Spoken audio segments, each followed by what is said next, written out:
Hi, welcome to your final Babes in Bookland bonus episode of the year. My friends Jackie and Danielle, hosts of the No More Late Fees movie podcast, are here, and we're cozying up with The Holiday.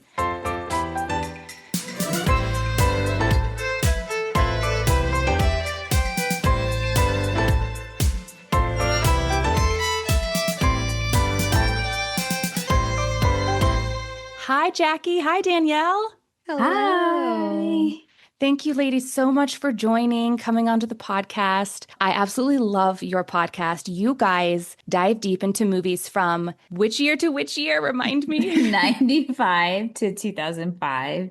So Jackie and I met in high school, 10th grade. I bullied her a bit, not truly. She was absent one day, and there was a kid that sat behind her. And when she was absent, the kid was shaking my desk the whole day. So like my first words to her was like, don't ever be absent again. And that was, a friendship bloomed right there on the spot. And then Jackie started working at Blockbuster before me. And then I started working at Blockbuster. And then she ended up being my boss. Poor thing. Again, torture. That's awesome. So we are Blockbuster babes. And when we were coming up with a name for our podcast, we were like, no more late fees. The thing that crushed the dream of Blockbuster. It really did. I miss DVD rental stores. I was trying to convince my husband that we need to bring those back because I think people miss going to the movie store and seeing the covers, and I don't know. Letterboxd is just announced that they're opening like a video, but not physical. Like you will be able to look at curated lists of recommendations and then actually rent those movies, especially like some of those indie films, Sundance films, or the ones that are on the circuit that are maybe harder to find or you can't find streaming. They're going to make them available and you'll be able to just rent them. There's no streaming fees. You just go look at the list and rent it. Yeah. That's awesome. Like Head Over Heels, which you guys did an episode on. And you guys, I love that movie. And I feel like no one knows about it and you can't watch it. What is up with that? That's so annoying. It's so good. It is. We watched it I was with Jackie. We bought it and then we watched it on DVD. And I think one of the shining moment is that Monica Potter follows us on Instagram because of that episode. And she shared some of our posts and we're like, we've made it. You have made it. That is incredible. I love Monica Potter. That's such a great movie. I also loved your First Wives Club episode where your moms came on. Yeah, that was so much fun. They were a mess. Like as moms can be. Yes. I'm like, oh, this is a great memory that my mother and I shared. And she loved the movie too. And she was like, I didn't love it. And I'm like, what? Yeah, when she said that at the beginning, I was like, oh, that's a plot twist that we didn't see coming. That describes our entire relationship. Why are you here, Christine? But she changed her mind by the end, didn't she? Yeah. Yes. Yeah. Okay, so that's a great segue. I love how you guys have your rating systems at the beginning of all your episodes with how you felt about the movie the first time you watched it in the Y2K era. And then at the end of the episodes, you revisit your ratings, explain the ratings to us, and then give me your rating for The Holiday, please. I'm going to try and do it off the top of my head. Would buy it again. Would buy it as like a 5-star, I'm taking it. You're gonna buy it. I'm I'm gonna keep own it. Right. I'm gonna rewatch it. Yeah. Then there was a 5-day rental. It's really good. It's just not worthy of owning. 2-day rental is it's all right. It's not terrible. And then same day rental is put it back on the shelf. I don't ever want to watch this movie again. Yeah. Okay. So Danielle, what's your rental rating for The Holiday? Oh, I own this. I love this movie. It's a very comforting movie. I love it. Jackie? Same. I own this movie. I watch it at least once a season. My husband was very sad that I had to watch it without him because he was busy doing other things. He also really loves this movie, so I got lucky, and I have a guy who likes rom-com. I love that. Jude Law is, I want to say, this is my favorite Jude Law movie. Yes. Mm-hmm. Yeah. The best that he's ever looked, though. has to be the talented Mr. Ripley. Well, the best all of those people have ever looked was the talented Mr. Ripley, for True. sure. For sure. Yeah. Well, we'll get into how Jude Law looked in this movie, and I'll have to see if you guys clocked it. But let's go ahead and introduce our last bonus episode. We are talking about 2006's, so just outside of Jackie and Danielle's years, The Holiday. It was released on December 8th, so very smart of them. What do you guys think is the allure of rom-coms? Are you guys romance novel readers too, or strictly just like movie watchers? You know, I fell off. I need to start reading again. I used to go to Barnes and Noble and just buy a bunch of rom-com books and just read them with that like completely cold, not knowing anything about them. And in the first few chapters, you know, if you want to keep reading or not. Yeah. But I love romance and rom-coms a lot. So this would be up my alley if it was a book. Is it a book? It's not, but I'll get you a list because women's memoirs can be a little heavy. So when I go to fiction, I pull for the rom-com. So yeah, I'll email you a list of some really good ones. Oh, good. I listen to a lot. Oh, you listen to them? Okay, good. But I like mine with spice. Yes, Jackie. And Tessa Bailey has written a lot, and so I'm still in my Tessa Bailey hole. Okay. But I have branched out. Yes. Now, but Jackie, tell me, girl, when it gets spicy and the reader is like reading it, do they do a good job or does it get a little embarrassing for everyone? Okay, so my favorite narrator is Teddy Hamilton. Okay. He is so good. And it's like weird now that I like recognize narrators' names, but it's because you get bad narrators and then it totally takes you out of the story. So if you get a Teddy Hamilton, then it's going to be good. It's gonna be a good time. Yes. That's absolutely amazing. All right, so the film had a budget of $85 million and it grossed over 205 million, almost 206 million worldwide. That's pretty darn good. And it's the 12th highest grossing film of the 2000s to be helmed by a female director. Oh, I love that. Yeah, that's amazing. Nancy Meyers. Written and directed by Nancy Meyers, and it stars Kate Winslet, Cameron Diaz, Jude Law, and Jack Black. Now, apparently, Nancy Meyers wrote this movie specifically for those four actors. Oh, wow. It's an interesting bunch. Yes. I wouldn't think those three, and then I think Jack Black is the one that like throws me off the most. Really? Yeah. I think she just saw potential.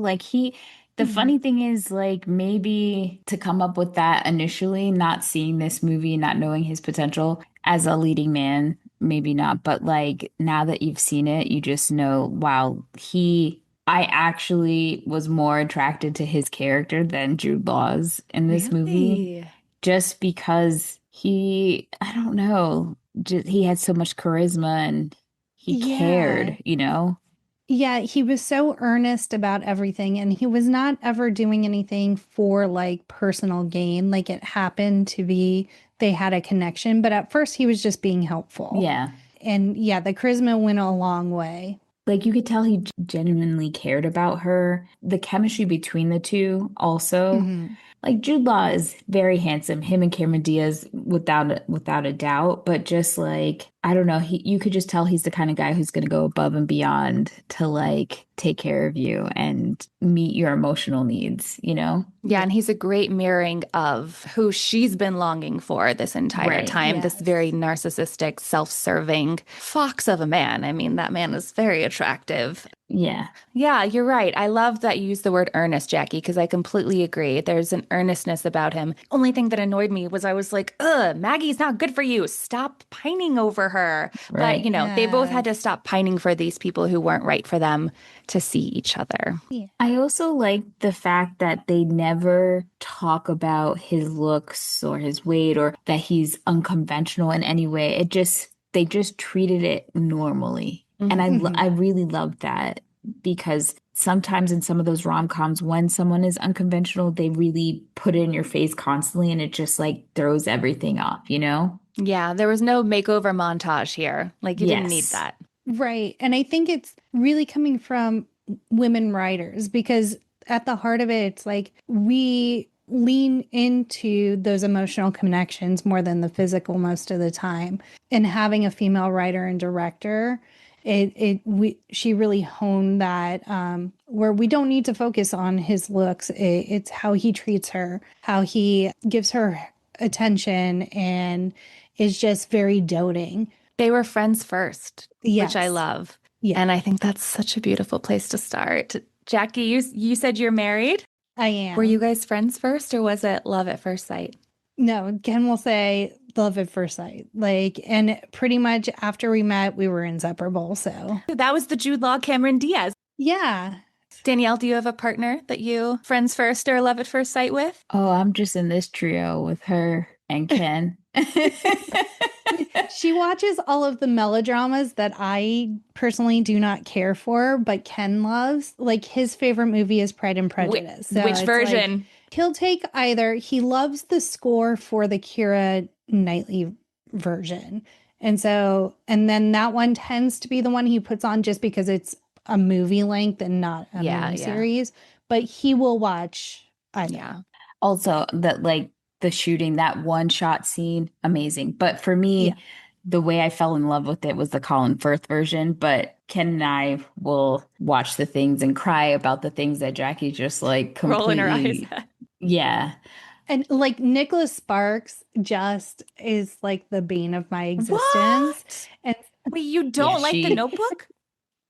No, you have I to listen hate to The our Notebook. Notebook episode. We Do I go want into to? I great don't detail about how that came about. We watched it with Jackie's sister in college, and me and her sister are crying, and she's just like, she turns around and she's like, what, right? And then she sees us crying. She's like, oh, this is stupid. Okay, but I have a question, Jackie. Have you read any Nicholas Spark books? Because I think it hits differently too when you read. I mean, The Notebook is like a perfect movie, so I don't know. I believe I have in the past, and I have watched other Nicholas Sparks movies to see if it's just The Notebook that I have disdain for. If it gets too emotionally heavy, she's out. Yeah. Like, she don't want that. And if it's like too like schmaltzy, like I don't need the like big acts of like redemption. I just can't. Yeah. Good to know. Yeah. Well, you know what? There's something out there for everyone. And that's what life's all about. If my extremely tall, handsome, nerdy guy's out there, hopefully he listens to this podcast and finds That's me. right. Oh, I would watch that movie.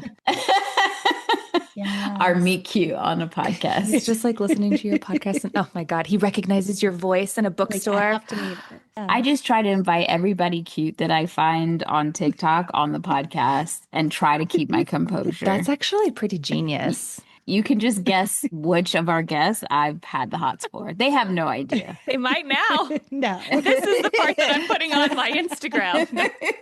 Yeah.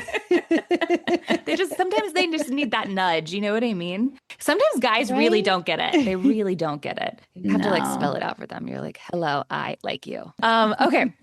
Back to the movie. Eli Wallach played Arthur, and you guys, he turned 90 during filming. Aww, he was so sweet. I loved his friendship with Iris. I mean, talk about charisma.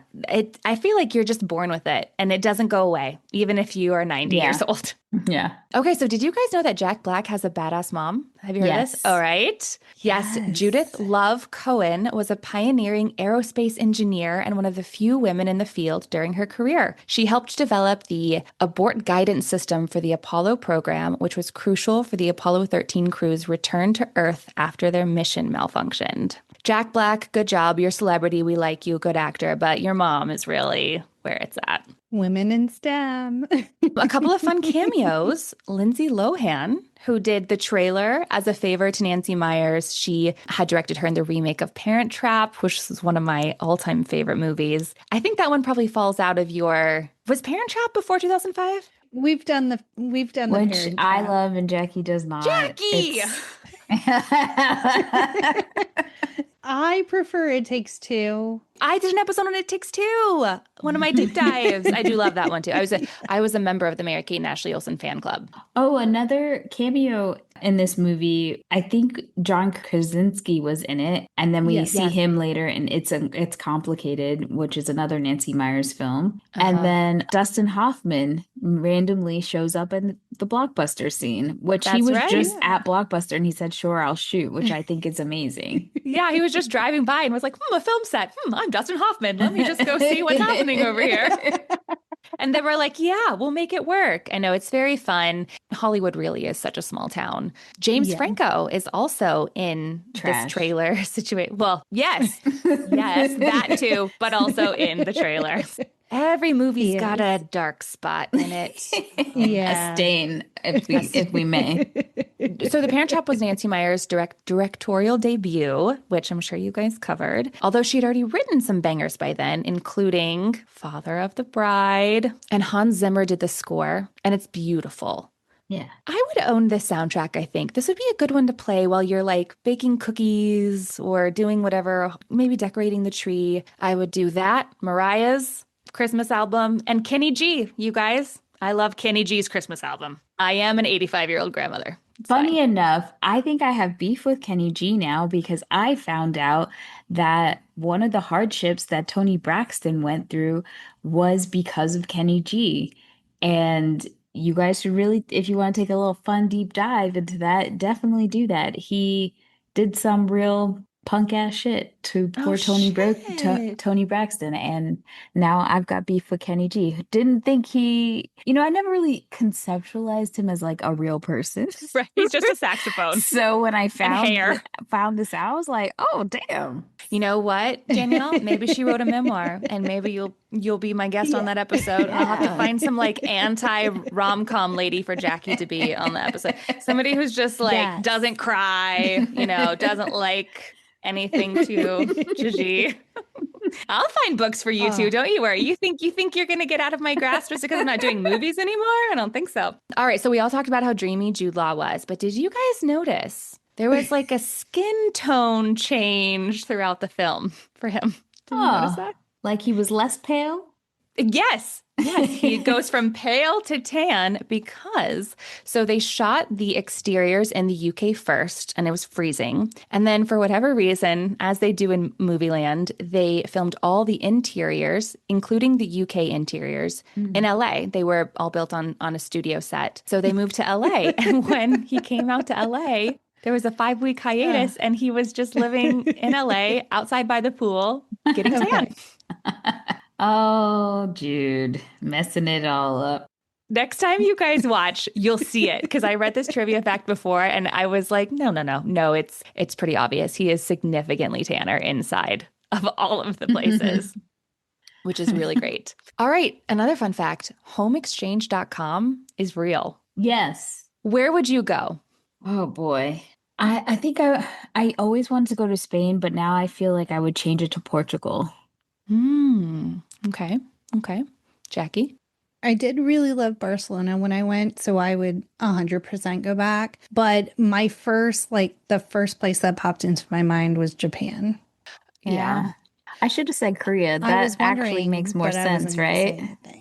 Yeah. Yeah. I'd change it to Korea. That's more on brand for me. Okay. Yeah. Very cool. And now, would you feel comfortable having someone live in your home while you lived in theirs? Yeah. I think so. I don't have much to we steal. have a safe, and same. It's just, if you want to take something, it's fine. I love that for both of you guys. Very good. Okay, here's another fun fact. Jude Law's real-life daughter is named Iris, and Graham's sister, Kate Winslet, is named Iris. So it's a sweet name. But did you name his daughter because of the character, or it's coincidence? I believe that he had a daughter at the time of filming. Okay. Yeah. But you know what? I should have looked into that. She was born in 2000. Okay, perfect. Yep. So she was about 6 at the time. Go Jackie. Thank you for that really quick. And Cameron Diaz kept all of her clothes after filming. We love a As woman she who writes should. that into their contract. Yes. Y'all know Reese Witherspoon kept her clothes after filming Legally Blonde as well. So did Sharon Stone from Casino. Sharon Stone put it in a lot of her movies. It's very smart to do that. Yeah. Okay, I have a fun question for you guys, and you guys are movie buffs, so you might actually get this. Okay. The 4 lead actors have all worked with which famous actor? By the point of making this movie, too. They've all worked with. He was like the year of him in like 1994. It's kind of smack dab in the middle of your Leonardo DiCaprio? no. And Tom look, Hanks? maybe now they have, but because I'm saying no so like adamantly, but honestly, I don't know. But no, it's Jim Carrey. Oh, yes. Cameron Diaz worked with him in The The Mask, yeah. Winslet in Eternal Sunshine of the Spotless Mind, Jude Law in A Series of Unfortunate Events, and Jack Black in The Cable Guy. I think the series of unfortunate events would have got me because He was in makeup for that. Yeah. He didn't look like himself. Yeah. But I think that's really cool. So, Yeah, there's a movie we love. Well, my family loves called Cinephile. And so you kind of get these cards of the different A game, actors. It's a not a game. movie. What did I say? Did I say movie? My bad. It's a movie. It's a movie game. My bad. Cool. And so you pick a card, you pick 2 cards out, and there's 2 actors, and then you try to link them in a certain movies or less. It's a really fun game. that sounds amazing. And have you guys played the Blockbuster movie? Tell me you have. Yes. Yeah, we played the game. Oh my God. Yes, the Blockbuster game. God. It's late for all of us, y'all. Like, it's super late for Danielle. Thank you. Okay, we're going to keep going because I don't want to keep you up too late. My goodness. No, All right. it's cool. No, we're good. All right, so let's get to the plot. I'll sprinkle in some trivia. We'll sprinkle in some thoughts. We open on a romantic scene and we pull back and meet Jack Black's Miles, who is composing the scene. And he has a super hottie girlfriend. She's on her way out. Next, we're in a very cold car with Cameron Diaz's Amanda and her boyfriend, Ethan. Then we meet Arthur, who's lost his wife. Jude Law makes eyes with cuties at a pub. And we stay with Kate Winslet's Iris. We learn about her unrequited love. Unrequited love is the worst. Do you guys have any unrequited love stories? Yeah, it's called my 20s. I was going to say probably not since like high school. Right. Yeah. There's a man that I really, really loved for a long time. Still waiting for him to call me up. He's gotten divorced, remarried, all on my watch. His name is Harrison Ford. It will go down unrequited for the rest of my life, I'm sure. Okay, when you guys talked about his oiled up body in What Lies Beneath, I was like, okay, y'all are bringing this obsession to the next level. I did my Halloween deep dive on that movie too, and I did not realize that his body had been oiled up. How I did was you looking that miss close. that? That was prime real estate. I was focused on her. Michelle Pfeiffer, man. Normally, I would say yes, but unfortunately, I have this disposition towards this man and can't help myself. Danielle watches Air Force One like every month. I love that man has a running scene in almost every movie, and it is even in What Lies Beneath. He's running on the dock, and I was like, look at him giving it a college try. My God. I love that. I love that. Yes, like you, Jackie, my unrequited love was in high school. Lots of them. Lots of them. Yeah. But I found out, so Danielle and I were in New York and we randomly met a classmate from high school. And he was like, oh, my friend so-and-so had the biggest crush on you to me. And I was like, what? So apparently I was clueless too. Was this one of the guys you liked? No. Okay. It was someone different, but I was like, oh, it goes both ways. Yeah. Yeah. Sometimes we know and we just ignore it because we don't want to reject them. But like, sometimes we're oblivious too. But honestly, I hate that. Like, one of the things that I hated after high school is like when you run into people that you went to high school. Oh, I had the biggest crush on you. Get out of here. I don't even want to talk to you now because like, You couldn't Too little, say too late. anything? like, You're right. It is a very awkward statement to make because either it's annoying because you liked them too and you're like, oh, we could have dated. Or it's just like, okay, now what do I do with that information? Yeah, exactly. like, I don't know what to tell you. Hell yeah. Yeah. But Jasper in the movie, like, he's just a straight up douche. Yes. It seems like they sort of dated, but probably were never like official. It's one of those like really annoying things where he was like, I don't want to make it official. But she's strung along. Like Yeah. Yes. she seems to think that something is still there and he's engaged. Even when he was like calling her and like, oh, your red bikini, blah, blah, blah. I'm like, bro, you are like fully engaged to another woman. Why are like, this is a highly inappropriate conversation. And like, Iris is so just head over heels. She can't bring herself to be like, you're engaged. This is inappropriate. We're only speaking on like professional terms. Yeah. You have to cut that stuff off. Like honestly, when I understand that you could be in a situation of your own making, because I truly believe yes, she was probably strung along, but she participated, right? Like she was a willing participant, and that could be for many reasons. Maybe she didn't see value in herself and she was insecure, whatever it may be. But once you have that awakening and you realize, I need better, I deserve better, cold turkey, no contact, at least for a while, so that you can like truly just detox. And then maybe you could, I don't know why, but if you want to, still talk to that person later, but then you won't have any of those lingering feelings and you can't be brought back.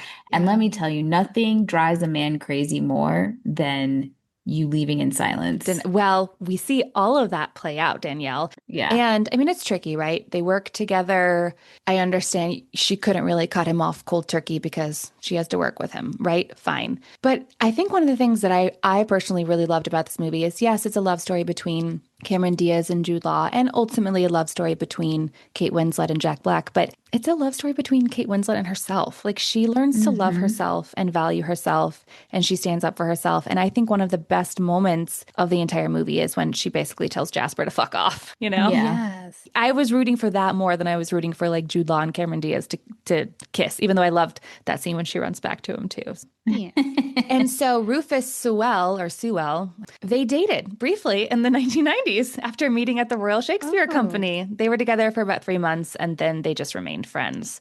That is hilarious. You know, his wife came up on my TikTok feed like yesterday. She did that, that trend where it's like, make your husband say a list of all these things and it's really things they've put in their butt, but it's not. It's just like, I've never put anything on my butt, but my husband has. And then he starts listing stuff. Clearly you set him up for this failure. And I was like, wait a minute, that's an actor.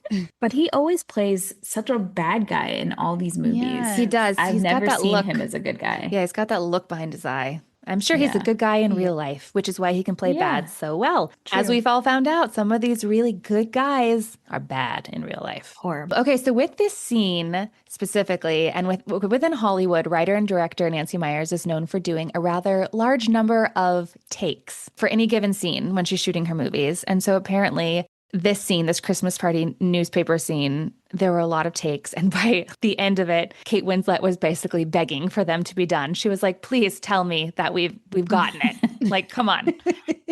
And as an actor, it's interesting. I think people have different styles. Some people, like their first take is the strongest because it's the most organic off the cuff. Once you've done the scene 10 times, it is hard to be surprised or, react like it's the first time you're hearing something. But I guess for whatever reason, Nancy feels like her actor's best takes are 10, 15, 20 times in. David Fincher does that too. And people have like a really hard time with him. I remember reading about that with the network. I feel like especially probably working with like Steve Martin, who is a comedian by nature. So every take is so extremely different because he's approaching it a different way. And those are some of her earlier movies. Maybe that's kind of blends to her technique is like, okay, if I keep making him do it, maybe I'll get something different out of them. And then I'll have options when editing the movie together. Yeah. It also could be from a writer's perspective too. Like as in the process of writing, you're changing and reworking things a lot. Mm-hmm. And so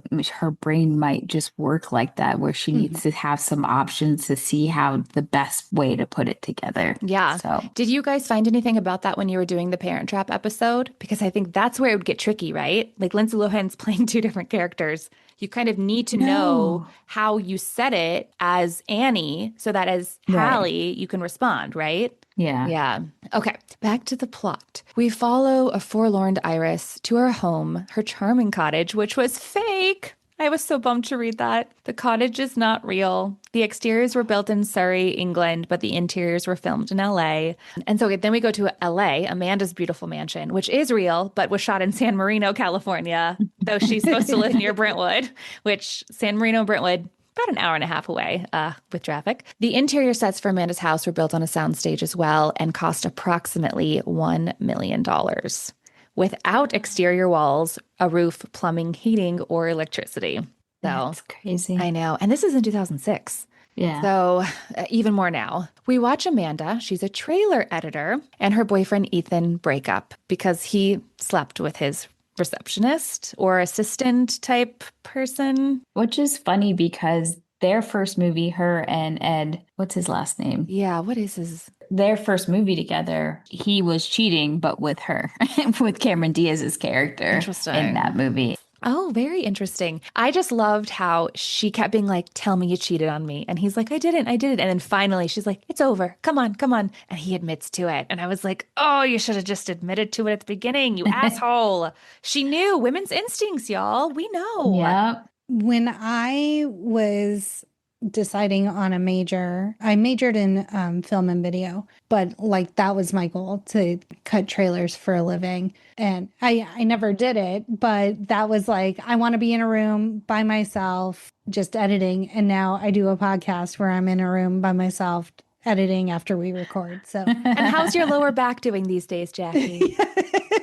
Amanda starts having these like esophageal spasms, which Nancy Meyers also experienced. So that's why the character has that, which I think is really interesting. Cameron Diaz cannot cry, but she's feeling things, and this is how her body is reacting to pain. And we'll later learn why she can't cry, and we'll later learn that she will cry under the right circumstances. Okay, so earlier we talked about how John Krasinski was in this movie, which I had completely forgotten, and also Catherine Hahn, whom I love. Yes. And I was like, a very pregnant Catherine Hahn is in this movie, which is very cool. Amanda is like over her life. She wants to take a vacation, a holiday. This might be her first one ever. She wants to eat carbs and read a book, she says, which is so sad and indicative of the way we all kind of felt in 2006, unfortunately. She's also concerned that stress will make her look haggard. So she finds a home exchange website and she selects Iris's lovely cottage. We're back to Iris. She is bawling her way through Christmas, contemplating suicide. I kind of forgot about that. That got a little dark. She's like turning on the gas. And then she's like, wait, what am I doing? Have Yourself a Merry Little Christmas is playing. What's y'all's favorite holiday song? Too many. There are a lot of good ones. I know. Both of you guys puffed up your cheeks at the same time and blew out air. That was adorable. I don't know, Jackie, you don't really love Christmas songs like that, right? I like Christmas music, but That's I am a very, like, I love Thanksgiving. Christmas starts after Thanksgiving. Like, I better not hear a carol until I'm done with my turkey. And unfortunately, the stores don't follow my rules. Yeah. Hanson has a Christmas album. The album is called Snowed In. It was released like in 97. Now I have Mbop stuck in my head, so thank you for that. It's the Silent Night medley. So it's Oh Holy Night, Silent Night, Oh Come All Ye Faithful Oh. together. And they just harmonize so well, and it's a cappella, and it's just very beautiful. That sounds really So pretty. that is my favorite. It's real hard. I love Christmas music. Growing up, my mom would play the Motown Christmas, so like bangers, right? Mhm. Like every rendition, especially all of the Jackson 5 renditions of Christmas songs. I do love George Michael's Last Christmas. That's also a hit. Mhm. But more recently, I really love the Kelly Clarkson Christmas album she made. I don't know what year it came out, but I can watch that. I mean, listen to that one through and through. The one that's like, So it's hard for me to choose. And of course, Mariah's. is it even Christmas if you're not listening to Mariah Carey's Christmas album? I don't know. As long as it's after Thanksgiving. I'm with you. I'm with you. I actually really hate that I cannot go into a store the week before Halloween and get a last minute Halloween decoration or anything because they've already brought out Valentine's Day stuff. Like, it's so annoying. I don't mind. I like Thanksgiving could go. Like, honestly, yeah. Jackie. I mean, She doesn't like turkey. Turkey, yeah. Oh. Unless her mom made it. Okay.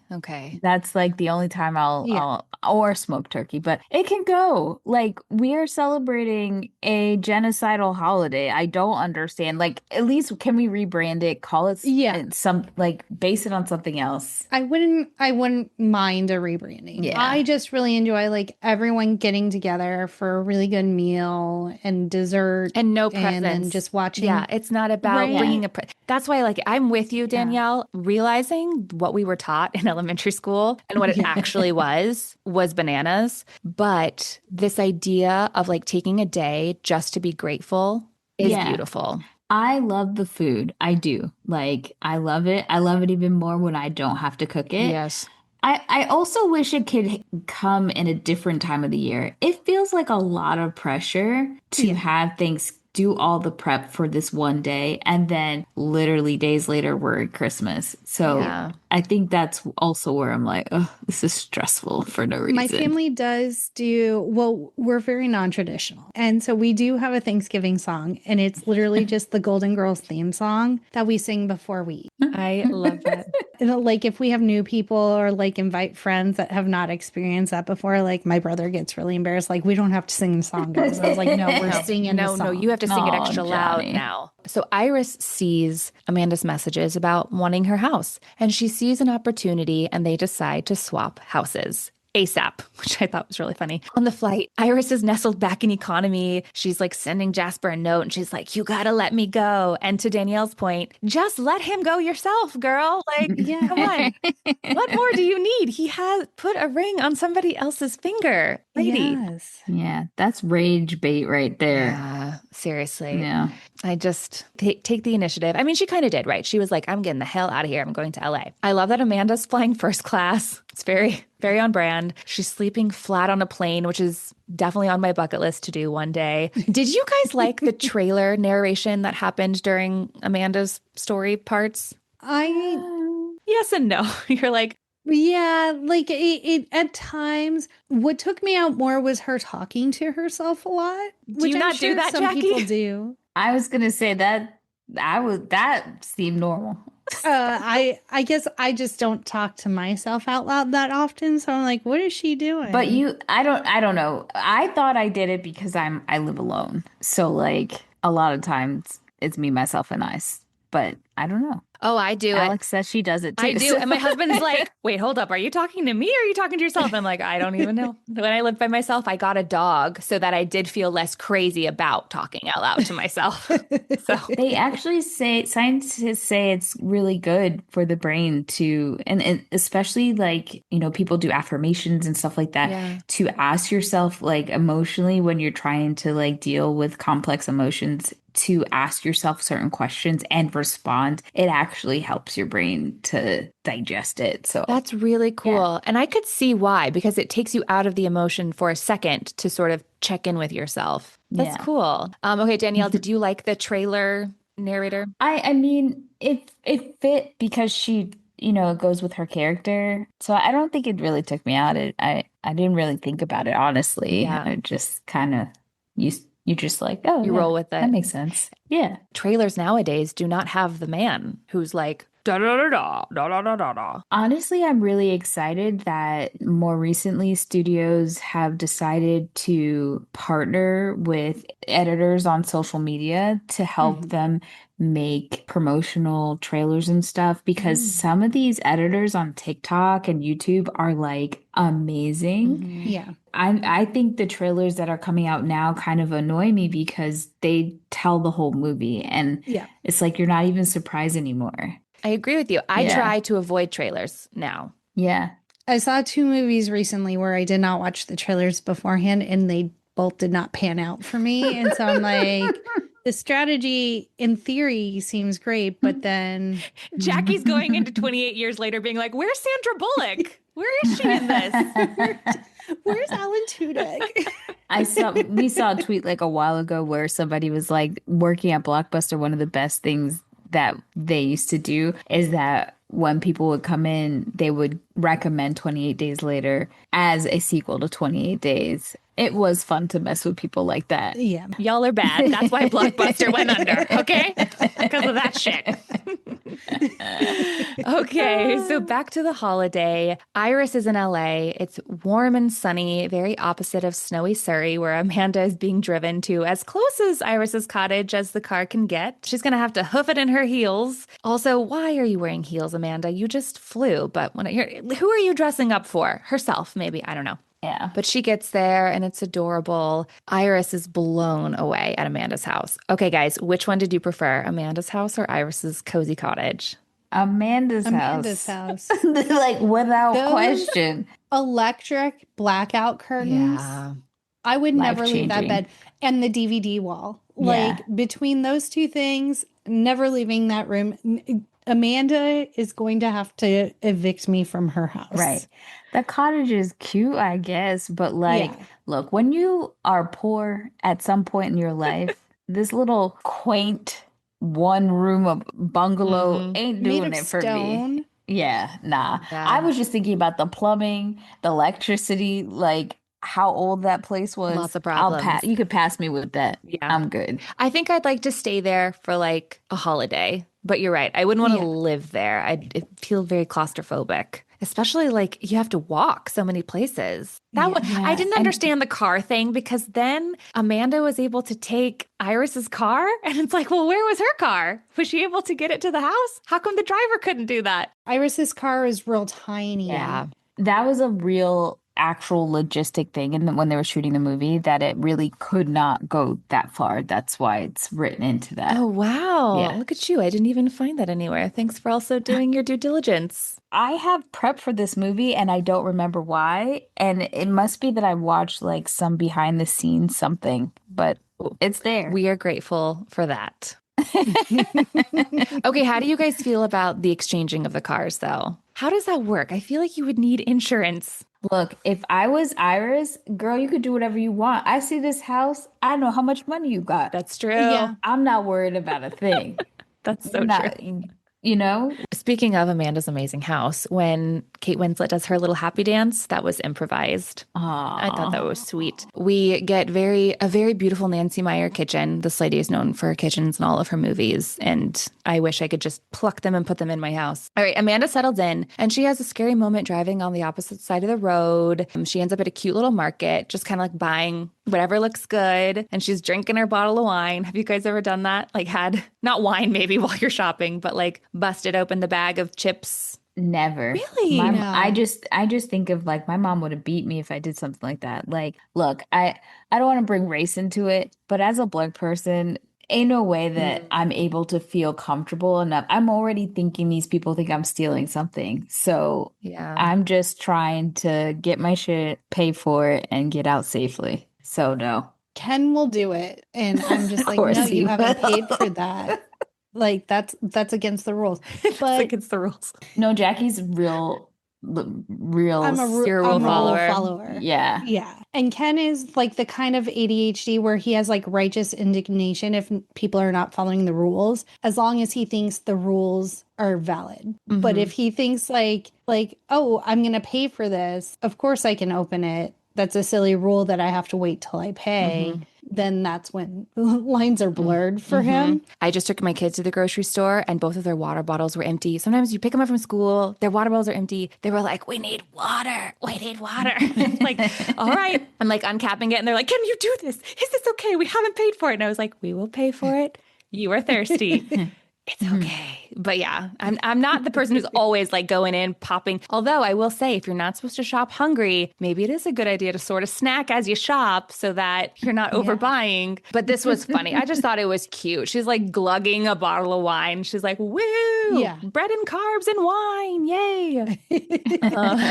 Okay, so then she gets cozy in Iris's bed. Iris's dog is there, which felt like sort of an afterthought too. Yeah, like wouldn't that be in like the like summary of your house? Like, hey, by the way, you have to take care of my Yeah. Yeah. What if she was allergic? I feel like she got the short end of the stick on this exchange because what do you mean I'm in a one bedroom stone house from the 1800s Yeah. and I gotta walk your dog and it's snowing? And it's like a small town. I understand the appeal of England, right? Yeah. But it's not even like she's in London where there's a bunch of stuff to do. No. Though that was kind of what she was looking for, the exact opposite of LA. And I think she gets the long end of the stick when a little man comes knocking pretty soon because he's got to pee. When Napkin Daddy walks in, yeah, she got a good consolation prize. So sweet. She is getting really bored, though. Y'all are right. She starts yell singing Mr. Brightside, which is very of the moment, that song. Love the Killers. Of the moment, I just saw the Killers at ACL. Well, no, I love the Killers too. Oh, they have a great Christmas song. Speaking of Christmas songs, but Mr. Brightside, I mean, that song was everywhere in 2006. Iris is loving Amanda's home, though. Miles shows up to get Ethan's stuff, and we get these pesky Santa Ana winds, y'all. And Iris also spots Arthur going on a walk with his caregiver. All right, listen. Being in SoCal, like we do get really bad winds. I mean, we had horrible winds, obviously, earlier this year that made the devastation of these fires but this was the thing in this movie that was sort of, not by accident, but it actually was really windy, I guess, when they were filming. So it was sort of, this weird magical thing that was happening. I wouldn't call them magical anymore. They're more like devastating. Yeah. Back in England, Jude Law, Iris's brother Graham, shows up at Amanda's door. He's hot, but he's drunk. He has to pee. He tells Amanda that he's Iris's brother, but like, she doesn't really know that. I mean, I guess it would make sense because why else would he show up? But it was a thing where like in the movie, I buy it, but in real life, I'm not letting this guy in. I don't care how hot you are. Very dangerous. And then it's like she immediately sleeps with him too. Like, yeah. Okay, growing up, did you guys feel like people did that way more often in movies than like real life? I don't know anyone in my life who's had a one-night stand who went home with a man night one. I just feel like maybe we grew up in a time where like there's too much, we knew too much. Too many bad things could happen to you. I think we, in a weird way, because we were coming off the cusp of the height of HIV, that our generation definitely was drilled about like having safe sex. Yeah. I can't say that I don't know a lot of people who had one night stands, but when I hate to say this, but when I watch these movies, I don't take it seriously because I'm like, oh, that's just white people shit. So it is what it is. Okay, well, as a white lady, I can tell you, I don't do one night stands either. But that doesn't always hold true because I know there's some Black people who are letting it hang out. So, it is what it is. Listen, I guess if you feel safe enough to do that, you're not listening to enough true crime podcasts and you need to find one. I don't know.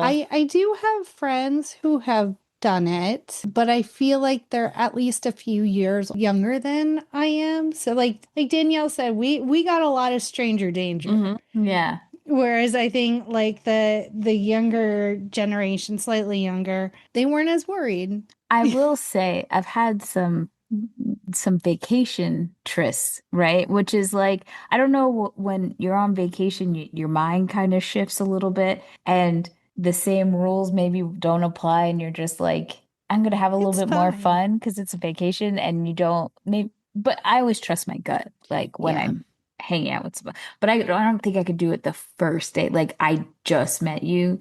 Yeah. I can't do that. Yeah. I gotta do a Google search first. Jackie and I have experienced me Googling someone for the first time that I was dating and I was like, oh no, you found out some bad stuff. He was on 2020, girl. And that's where I'll leave you. Which episode? No. But good for you for Googling. Yeah. Google reverse search those pictures, ladies, Yes. Oh. from those dating apps. You will find a whole lot of something. Well, luckily for Amanda, this is a movie, and Jude Law's Graham is a good guy, right? So Yeah. it's fine. They have a kiss, and she's like, "Let's have sex," because it's been a minute since she's had sex. That's what Ethan said. And like Danielle, Amanda is on vacation mode. She's in England. This is English Amanda. She's fancy free. But Amanda says, "I'm not going to fall in love with you," which like. Girl, you're already in love just saying that. Why did you even bring that up? Exactly. Yeah, like how to drive a man away. Yeah. Although in this case, Didn't he was matter. not. Because you know why? She's hot. I got 2 kids at home, so girl, ain't nothing you saying Yeah. is rocking my boat because I got some surprises, some bombs to drop on you. That's right. He's like, shh, I just want to have sex. Let's do this. Whatever you Yeah. say. She's like talking about leaving, and he's like, but if you don't leave, here's this pub that you can come into. Okay, we will find out very soon that he has kids. And I'm like, who is watching your children? You're at these Yeah. pubs every night. He must have an awesome mother or mother-in-law. Nanny? I don't. Nanny, yeah. That was a plot hole that like fine, I was okay ignoring, but there was a part of me now that I'm a mom, I was like, who's watching your kids? Where are your kids? Yeah. Them kids were at home. They were latchkey kids. They're like 6 and 4. They're They're just all right. sitting with the napkins It's like the on their towers of like face. 5 people. Yeah, It's true. nobody's coming to get you. Back in LA, Iris wakes up from the best sleep of her life, courtesy of blackout curtains. And anyone out there, if you don't have blackout curtains, I highly recommend them.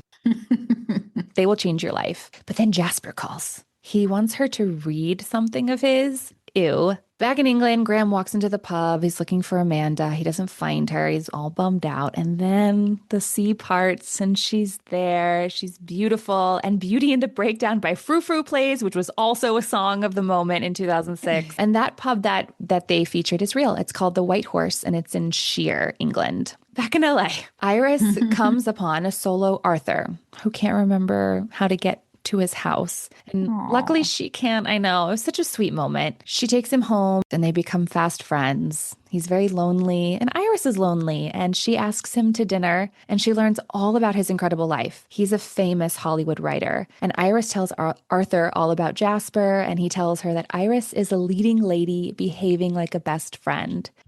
Which I love. And I think that term, be the leading lady of your own life, or like be the lead of your own life, it feels more recent. So it was kind of shocking to go back to 2006 and be like, wow, this was introduced by Nancy Meyers 20 years ago. And we're all just now kind of being like, don't be the side character in your own life, you know? I did see a really cool tweet where it was saying that you're the lead, the best friend, the side character, all these different, the day player, all in one, in different people's lives. Like you play different roles at different times. And I'm like, oh, that is so true. You never know. Like somebody at work, you're a day player for them, but in your life, you're always the star. But like, I just thought that was cute too. Yeah, that is really cute. And it's a nice reminder that we can change people's days, even in really small ways, just like a simple smile or hello, you know? And I loved Arthur and Iris's relationship here. I think it was a nice reminder too that like we should talk to the older people in our lives. Like they've lived incredible lives, they've done incredible things, and you miss that if you don't ask the right questions or talk to them. I think younger people should engage more with old people in general. I think there's a huge gap with that. Yeah. I chill out with my grandma and aunts and stuff a lot. And I do think we're missing a lot of like information being passed on too. Yeah, and wisdom. And I think the judgment exists because we're not talking to each other generationally. Yeah. Okay, so Amanda and Graham continue to be all cute to each other. And then Olivia calls. And Amanda's like, of course, he's a ladies' man. Very strange that Olivia had her own phone, but we'll get there too. She's smitten with him, but she's like, this is not good. But they get to know each other, and they have this really like cute job interview style lunch because Amanda's out of date practice. But then they get real, and Graham brings something out of Amanda. We learn that she hasn't cried since she was 15, but Graham is a weeper. They have a wonderful afternoon together, and Amanda isn't sure about continuing it because it feels complicated, but they make plans to see each other soon. They're just kind of like, should we be engaging in each other? I'm only here for a limited amount of time, but there's that draw. They're drawn to each other like a moth to a flame. Back in LA, Miles comes back over to Iris's and he interrupts the Hanukkah party. And even though he still has a girlfriend at this point, he like lingers as he kisses Iris on her cheek twice on his way out. Santa Annas are still being all crazy. Back in England, the narrator guy asks, it's not will she ever change, but does she want to? Which is a good question. It's a good question we should all ask ourselves. And Amanda decides to surprise Graham. We're made to think that he has another woman over, but actually he has 2 daughters. The daughters are so adorable. This was both of their first feature film, and I thought that they were amazing. Yeah, they did great. They're so good. Not only with Jude Law, but like with each other. Yeah. It was very sweet. Yeah, the scene where they're all like lying in the fort tent and they look up and it's very lovely. Like you believe that these little girls also lost their mom, which is not an easy thing for little kids to, I mean, that's a really heavy thing for them to have to play. Okay, so they're about 6 and 8 or 9, it seems. And I did think it was really weird. They had their own phones because at one point Olivia calls and then Sophie calls too. And it's like, why do they have their own phones? Why don't they share one? And B, why do they have phones? It's 2006. Like, what's happening? That was a weird, I understood like why that was a plot device, but it was a stretch for me personally. This is where we meet Mr. Napkin. And if we didn't love Graham before, we love him now. He's very sweet. This is kind of an iconic moment from this movie, the Mr. Napkin Head. Iris is spending more time with Arthur, and she finds an invitation to an event in his honor. And she encourages him to go, but he's like, no, I feel really old. No one's going to be there. And I don't want people to see me, in my walker. I just don't feel like a young man anymore. And so she promises to work with him so that he can walk across the stage without his walker. Iris and Graham are chatting on the phone, and then Amanda calls, and they're both trying to find out how the other one is doing. And Iris is like, oh my God, you slept with her. But she accidentally says it to Amanda first. And man, that brought me back like to the 3-ways and the switching. And it's very fun. Wackadoodle situation. Miles calls. He comes over. Okay, so this is at Blockbuster, and yes, they had to remove all of Kate Winslet and Jack Black's films from Blockbuster. No meta moments for us. Miles is having a rough time because his ex-girlfriend broke up with him because she cheated on him. And Iris sees herself in Miles. She tells him about Jasper, and they're there for one another. 2 good people pining for not good people. It's montage time. Amanda's trying to cry. Miles and Iris are helping Arthur find a good suit. They're movie watching. There's book editing. Amanda packs again to leave, but Graham comes over and kisses her. Miles writes Arthur's theme, which I thought was really beautiful. And Amanda and Graham are like, man, this sucks. We're so good together. What can we do? But they realize like Amanda doesn't really want to do long distance. Could you guys do long distance relationships? I mean, they're in 2 different countries. Like this isn't even like the same country. There's like passports and customs to go through every single time. There would have to be like a pretty solid like end date. My husband and I, for the first year, we were long distance. But we got to see each other probably every couple of months, and we talked on the phone every night, which I think really helped like get to know someone without any distractions. But it was always like I knew I wanted to move out of South Florida, and he lived in Austin. So it was like, okay, well, I'll just go to Austin. Like, that's fine. Yeah. Like I had no vision of where I wanted to move really. Just I needed to get out of South Florida. It all worked out for me, but we had like an end date in sight where it was going to be like, okay, in a year when I finish college, then. Yeah. I prefer long distance, Really? It's just, at this age to like invite a man into my house. That's a lot. So it's like really fun. I'm not going to say prefer, but I don't mind it because then they come and visit and then it feels special. It feels like vacation boo time. And then you go back to your life. It's that moment where it's like, oh, you're going to be here all the time. I just read a memoir where it's the woman's second marriage and she and her husband have separate homes 2 hours away from each other. And she's like, it works for us. I think London to LA would be difficult because like the time zone is just, you're missing each Yeah. other all the time. And there is a Yeah. companionship that I think would just be really hard to sustain. Like even a friendship would be hard to sustain with that time difference. I think it'd be a little easier now with like FaceTime where you Yeah. can actually like see Yeah. someone rather than just the voice. But yeah, just like making sure you are available at the same time they are. And just logistically, it would probably become really, really difficult really quickly. Resentful. Yeah. Yeah.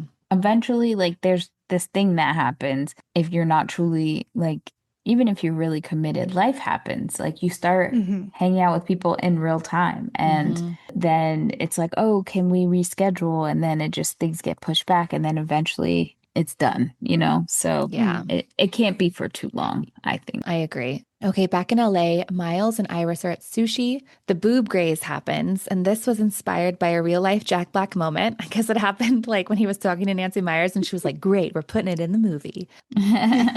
His ex Maggie calls, and Miles does that thing. This was the one moment where I was like, I don't know if I'm rooting for these two because he's like, oh, yeah, oh no, we're almost done. I'm like, bitch, you didn't even get your food yet. Like, you are rushing. Yeah. You're running back to this girl who cheated on you when you have gold right in front of your face. I didn't like that. I felt like it took him a little too long to realize that Kate Winslet is the prize here. Yeah. I think it's just really important for us to see this because we as women, unfortunately, love, not all of us, but the women that love men, we love men and they're not always great. So we have to always keep that in mind. Well, Miles is definitely being some sort of man here, man child, maybe, I feel like in this situation, because he pieces out to go running back to Maggie. And Kate's like, Kate is Iris is like, don't forget about Arthur's thing that you're doing the music for, like very important. And he's like, yeah, I'll make it back in time. Don't worry. Back at Amanda's house, Iris pulls out Jasper's pages to read. And then Jasper calls and she's still answering and she's like a little puppy for him. It's so annoying. Yeah. And he does the thing where he's like, I left you a package. And she goes to open the door. And this motherfucker is there in LA. Call the police. Intruder. I was like, oh my God. He felt her slipping out of his hands and he flew across the country to just continue stringing her along. He couldn't even give her an answer like, it wasn't, I left my fiance, I want to be with you. No, it was just kind of like, have you read my book yet or whatever?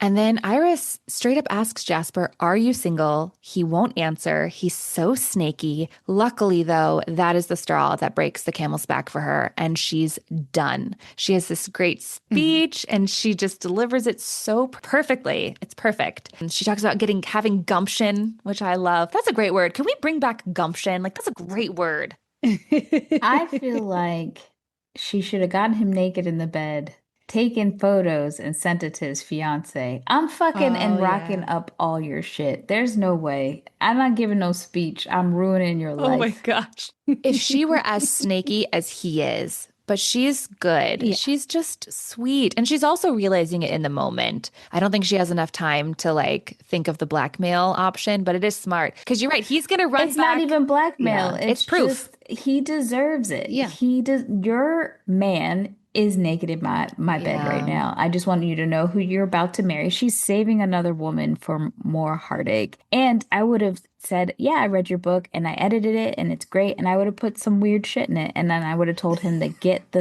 Yeah. stepping because he deserves all the bad things. Karma takes a long time.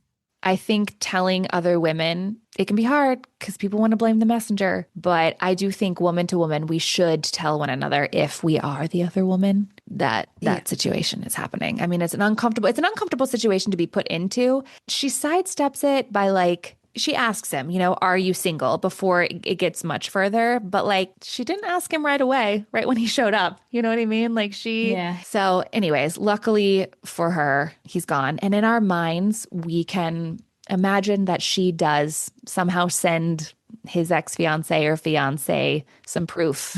And that's another happy ending for her and not Jasper. My favorite thing to ask men is not, are you in a relationship, but Is there a woman out there that thinks that they're in a relationship with you? Ooh, yeah.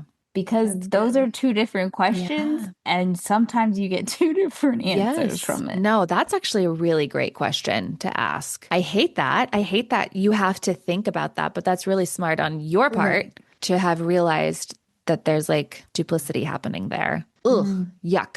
My favorite thing is when Danielle starts getting on the apps and then she screen caps some of the guys, some of the options, and it is wild what they're just putting out there on Front Street. There was one man just wearing pantyhose. Mm.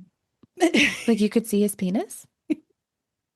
I- Were He they was sheer? sitting. Sitting, like you couldn't see the junk, but he was definitely wearing pantyhose. And I was just like, and she's like, this is his profile picture. I was like, okay, well, Wow. Anytime I, for a second, get lonely or I feel like, oh, I should start dating, I love going on the dating apps. It's like someone throwing cold ice water on me to make me remember that these streets are not hot. yeah. The South Florida If you streets. have, but here's the thing, I always have my travel mode on. So if I go, if I go somewhere else, I'll tell you, it's trash everywhere. If you have a man right now at your home and you're okay, satisfied with him, hold on tight, ladies, because I'm telling you, ain't nothing in these streets for you. It's Yeah. my favorite. And like, and it, she'll send him out of the blue. So it'll just be like, I'm just at work. And then all of a sudden I'm like, oh, well, I need to take a break and swipe through these fine specimens. If I knew the Ugh, legal ramifications of posting these, I would have a blog so fucking Just quickly. just do the black bar over their eyes, right? yeah. Swiping in these streets. Lucky for our leading ladies of this film, these guys that they eventually end up with are decent enough to where they should just stick with them for a while. Iris goes to Arthur's beautiful event and he stands up and walks without his walker to accept his honor. It's a very sweet moment, and the room is filled with people who are there to celebrate him and hear him speak. Miles makes it just in time. He says he and Maggie are over, and he kisses Iris on the cheek for like the 10th time. And then he asks her out for New Year's Eve in London. She says yes, and they kiss. I think I would have loved a little bit more. I'm glad that they did get together, but they both got together real fast after deciding that they didn't like these Yeah. other people anymore. I don't know. I think I could have waited almost for New Year's Eve for that to be like their big kiss. Their kiss didn't feel very like rom-com to me, you know? Yeah. There was no like build up and But it felt kind of natural. real, Yeah. like, and for their pace, which I think Mhm. there's not a lot of representation for late bloomers because not everyone's having that kind of rom-com effect. Yeah. So I think that's why this movie resonates with so many people because it gives you some different options, I guess you Yeah. could say, or showcases something that other people are experiencing. Not everyone's hot and heavy. Some people are very shy. Mhm. Some people are very introverted. So I think it was very sweet. And some of the best rom-coms from like the back in the day, I love that there was no kissing, that the most that you were getting were hand-holding. You get that a lot in K-dramas. The yearning, the other parts show Mhm. up more. I think it'd be nice to see a little bit more of those kind of things. Yeah. So back in Surrey, Graham and Amanda are trying to figure out how to say goodbye or be seeing you. On the car ride back to the airport, our girl cries and she realizes, what am I doing? I found love. And she tells the car to stop and she runs back to Iris's house. In the special features, Cameron Diaz claims that this movie is her most physical ever due to all the running she had to do, which she like dances in the mask. So, I think that's kind of saying a Yeah. lot. And she does full-on kung fu or whatever in Charlie's both Angels. Charlie's Angels Yeah.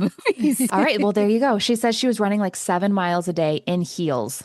And the whole scene, this scene of her running back, took a week to shoot because at Oh, first they wow. had all of these different scenes of her running through things. And then eventually it's cut down to like 10 seconds. She must have been so pissed in that screening. She was like, really, Nancy? Really? I run for a week and you show 3 seconds?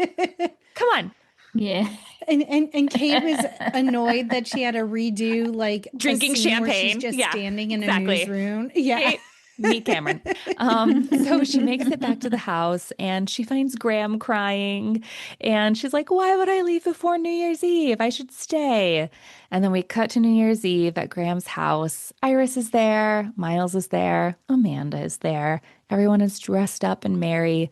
Darling, You Send Me by Aretha Franklin plays, and champagne is toasted. There's dancing, and we pan away from the twinkly light-covered home as the credits roll. That is The Holiday. It's amazing. Okay, one last fun nugget. So it's a rom-com, but only one character ever says, I love you to another character. Do you guys remember which one? Was it Cameron Diaz's character to Graham? Graham to Cameron Diaz's character, Amanda. Okay. He's like crying and he's like, I love you. And she doesn't say it back, but she's crying too. And we can feel it, you know, we can feel it.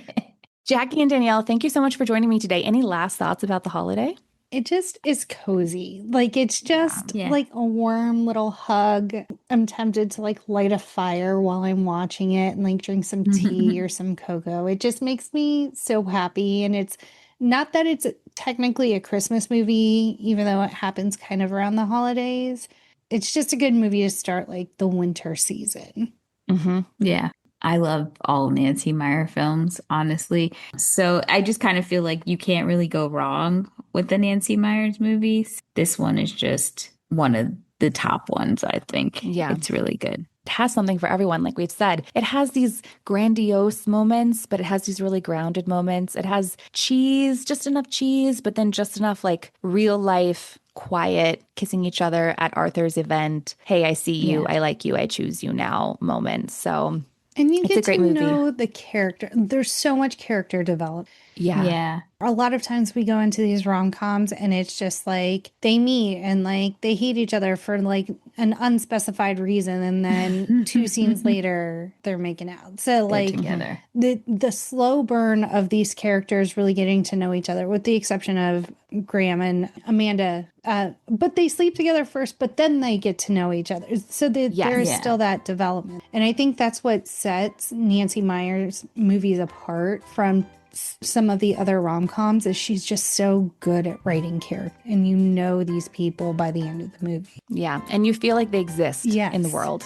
I just love Iris and Arthur. Yes. Iris and Arthur. I love Iris and Arthur's characters because it's so rare that you see friendships being built in a rom-com. So, yeah. I completely agree. All right, guys, thank you so much for joining me today. And thank you all so much for listening and supporting the show on these movie deep dive bonus episodes. I'm changing up the bonus structure next year. Instead of movies, my friends and I will be discussing some potentially less than inspiring memoirs. Think Real Housewives, Vanderpump Rules ex-waitresses, celebrities that may have some nuggets of wisdom, but also documented moments of bad behavior. We'll break down the good, the bad, and the crazy. So if you need a movie podcast, head on over to No More Late Fees.